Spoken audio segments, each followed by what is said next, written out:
हर हर महादेव। मेरो ब्रज धाम में मैं शीतल ऋतु आप सभी का हार्दिक अभिनंदन करती हूँ। महाशिव पुराण की कथा में आगे की ओर बढ़ते हुए आज हम श्रवण कर रहे हैं श्री विद्वेश्वर संहिता के 14वें अध्याय का 14वां अध्याय अग्नि यज्ञादि विवेचन। ऋषि बोले, हे प्रभु, अग्नि यज्ञ, देव यज्ञ, ब्रह्म यज्ञ, गुरु पूजा तथा ब्रह्म तृप्ति को क्रम से हमें बतलाइए। सूत जी बोले, अग्नि में द्रव्य युक्त हवन करना ही अग्नि यज्ञ है।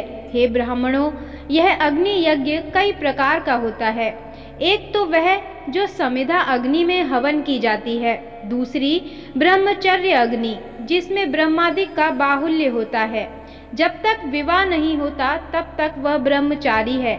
जब विवाह हो जावे तब 2 समय अग्नि यज्ञ करे।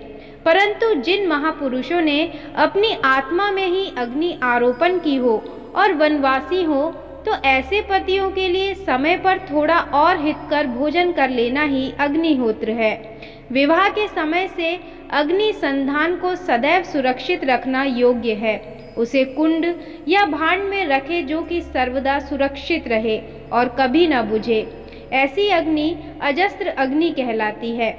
हे ब्राह्मणों, सायकाल की अग्नि आहुति से संपत्ति बढ़ती है और प्रातःकाल की अग्नि आहुति से आयु बढ़ती है तथा दिन में इंद्रादिक सब देवताओं के उद्देश्य से अग्नि को जो आहुति दी जाती है वह अग्नि यज्ञ देव यज्ञ कहलाता है। ब्राह्मण और देवताओं की तृप्ति के लिए एक बार यज्ञ करें, शेष समय वेद का अध्ययन करें।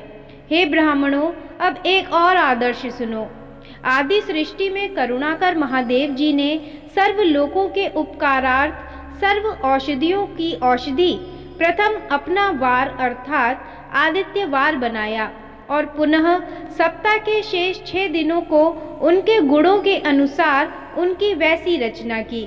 उन्होंने प्रत्येक दिन का उसका देवता और उसका फल नियत किया तथा जिनसे आरोग्य, संपत्ति, व्याधि नाश, पुष्टि, आयु, भोग, मृत्यु और हानि ये यथाक्रम से प्राप्त होते हैं, वह विधि भी नियत की। उन वारों अर्थात दिनों के देवताओं की प्रीत से उनकी पूजा का वैसा फल देने वाले भगवान शिव ही हैं। वह पूजा 5 प्रकार की कल्पित की गई है। जिस देवता को प्रसन्न करना हो उसी का मंत्र, होम, दान और जप करें। नेत्र, शिरोरोग व कुष्ठ की शांति के लिए आदित्य की पूजा कर ब्राह्मणों को भोजन करावे। 3 दिन, 3 महीने या 3 वर्ष अथवा इससे भी अधिक पूजा करें। यदि प्रारब्ध प्रबल हुआ तो गण आदिक रोग नष्ट हो जाएंगे, इसमें संदेह नहीं है। पापों की शांति के लिए रविवार के दिन की पूजा उत्तम है, जिसमें जप आदि से इष्ट देव को प्रसन्न किया जा सकता है। लक्ष्मी के लिए सोमवार को लक्ष्मी पूजा करें। रोग शांति के लिए मंगलवार उत्तम है और उस दिन काली आदि का भजन पूजन करें और उर्द, मूंग आदि 4 सेर देकर ब्राह्मणों को भोजन करावें।